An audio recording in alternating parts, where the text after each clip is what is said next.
And welcome to what is potentially one of the last series we cast today, as we're getting very close to the end of Stage 1 qualifiers. Of course, all the people who make the semifinals today, so the top 4 will go on to play tomorrow, and I hope you come back for some more of that. It will again be myself and Penguin casting, so if you enjoyed today's broadcast, do come back for tomorrow's. But spawning here in the upper left corner of the map, in this fresh best of 3 series, it is the pink Zerg player from My Insanity, the Canadian player known as Kane. And you can find him on Twitter at MYIKane. Oop, why is this not pasting? Sorry, one sec. There you go. And in the top right spawn location, spawning is the red Terran player playing for Empire. He is the Ukrainian Terran player, Kos. And you can find him on Twitter at Empire_Kos. I believe there's actually another account that's not that one. You have to have the underscore. There's an MYI Stardust who's not Stardust. Yeah, this will be a pretty good series. I mean, Kos's TVZ is actually pretty darn good. Well, let's be honest. I mean, what would be good for most people is like Kos is normal. He's a really good player. And the thing too is he's been around for freaking ever. He's had his fair share of games versus everybody at this point. And he's going to be very happy with the spawn locations. Horizontal, we did talk about this the last time we had a ZVT on Frost. And this is going to be very, very nice for Kos to start things off on. He is going to be going CC on the low ground, Kane going for the hatchery first. I very much doubt that Kane's going to go 3 hatch. It's not something that he does versus Terran all that much. So Kos getting off to a good start here economically.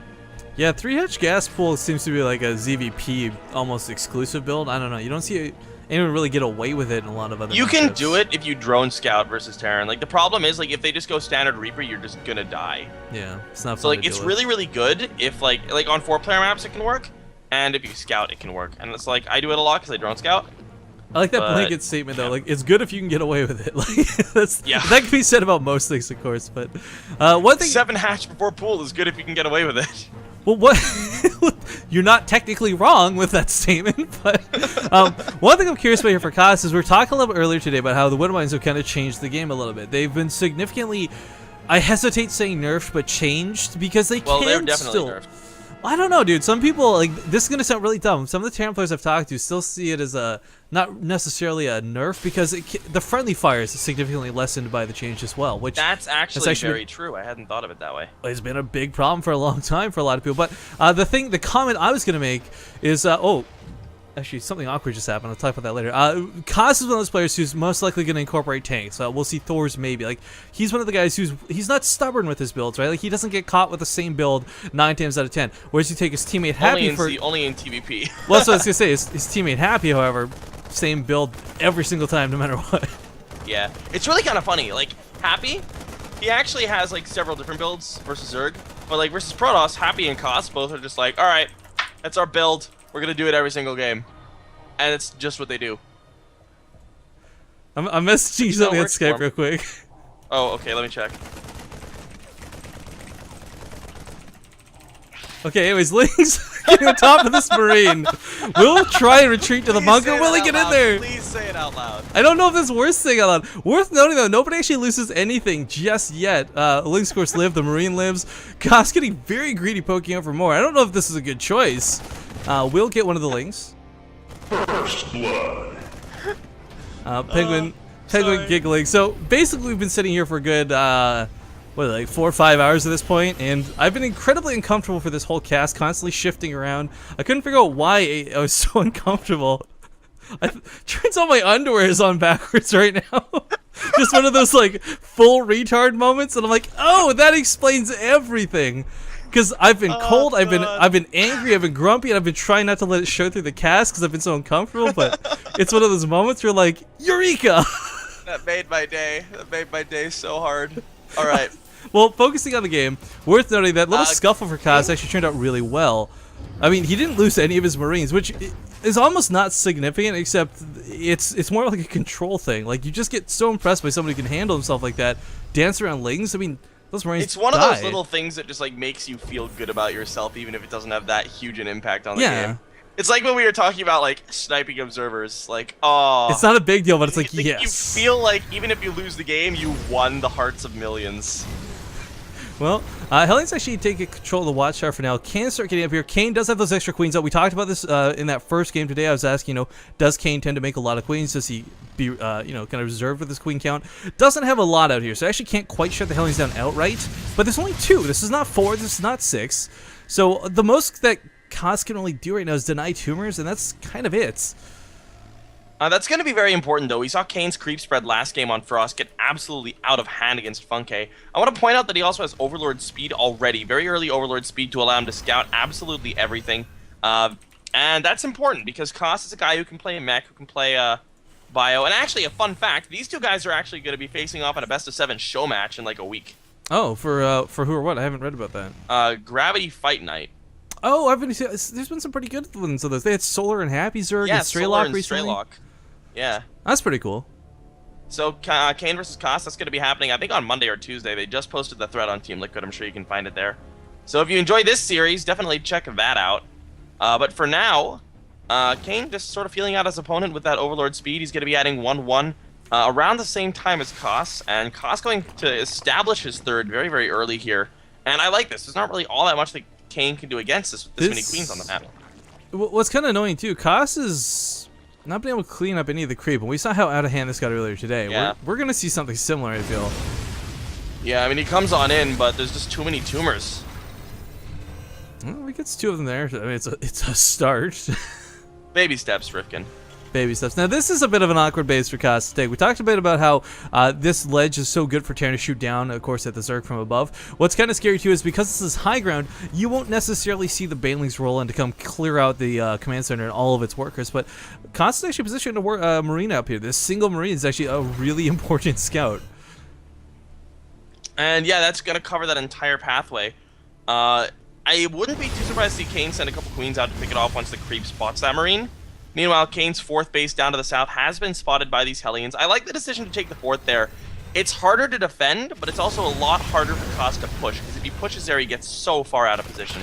Yeah, Killings will clean up that Marine up here in the north, so creep will continue to spread across that bridge. And yeah, I mean, right now, Kane's just looking very, very standard. He's got a nice, healthy drone count at 75. He's getting Spire, 1-1's done, Baneling speed coming in, and now he's just going to get a ton of Lings and just see if he can make something happen. He's got a couple Banelings out already. No Bane speed for another minute or so, so he can't do too much. And as you said, Koss adding in a tank already. Only 1, but it is definitely going to help against any sort of aggression coming in. Yo, it's really nice, but okay, my webcam keeps unplugging. You guys are hearing the USB sound. I don't know what's doing that. I apologize. It's annoying. I believe I've just lost all my sound now. I don't know what's going on with my USB cord.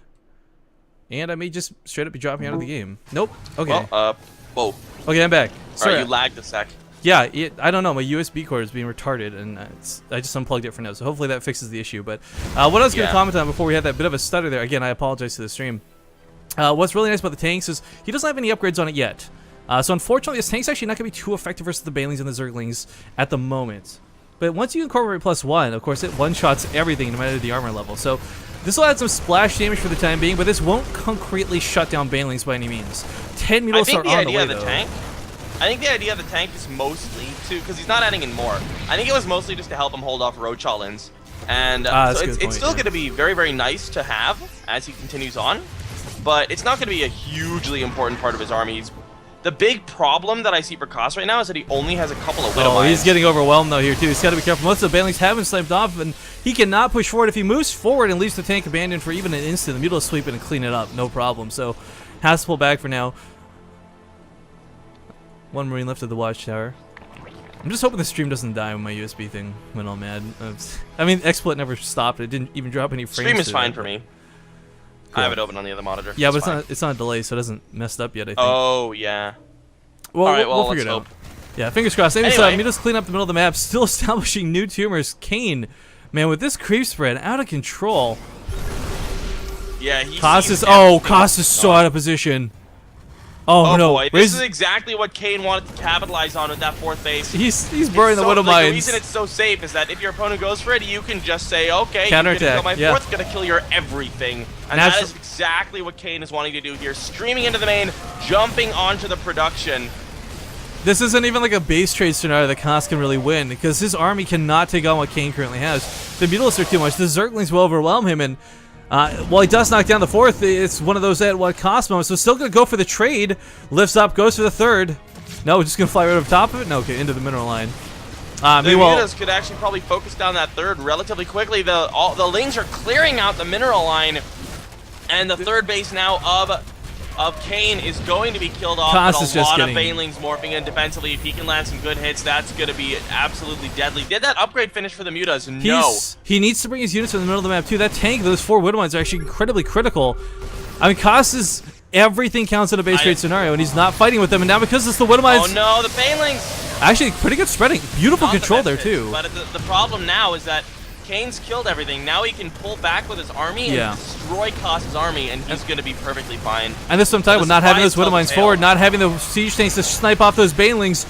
Mulas are trying to get on top of this. Marauders are focused fight, but oh, the connects are going to end the game right there. Good game is called. GG, Kane taking game number 1 in this best of 3 series. That was a pretty cool decision there by Kane, and I think that's definitely one of the reasons that he took that 4th base, because if your opponent goes for it like that, you can just YOLO and go for it. Well, it's not even YOLO, it's just recognizing your opponent's wicked out of position. I mean, the creep tumor, more than the base, the creep tumors recognize that. I mean, such scouting information, right? Such tumor. No, I wasn't even going for the Doge, man. I'm just saying, like, it was really good scouting information. The English language has been forever ruined by this meme, but I hate that people like have to argue about the way to pronounce it. Like, I've heard people pronounce it dog. It's like, I've heard people pronounce it doggy. Yep, I've heard that too. Doge. I've heard dooge. I'm like, dude, At least it has the right pronunciation of the G. I don't know. Obviously. It's like GIF versus GIF. Like, who cares how it's supposed to be said? It's Doge, like, period. Yeah. No, but like it comes from a Homestar Runner video in 2005, and it's pronounced Doge in the video. It's actually just Doge. Oh, I didn't know it had like an origin. I just thought it was a stupid, so should be like meme. Like. No, yeah, it comes from a Homestar Runner video. I looked it up. But did you know that there's a team and there's like a Hearthstone like Skype chat for like all the super pros like Artosis and people, and they're called the Doge House chat. I'm not getting invited to the game, are you? 1 minute. Boom. Boom. Stalker button works magic.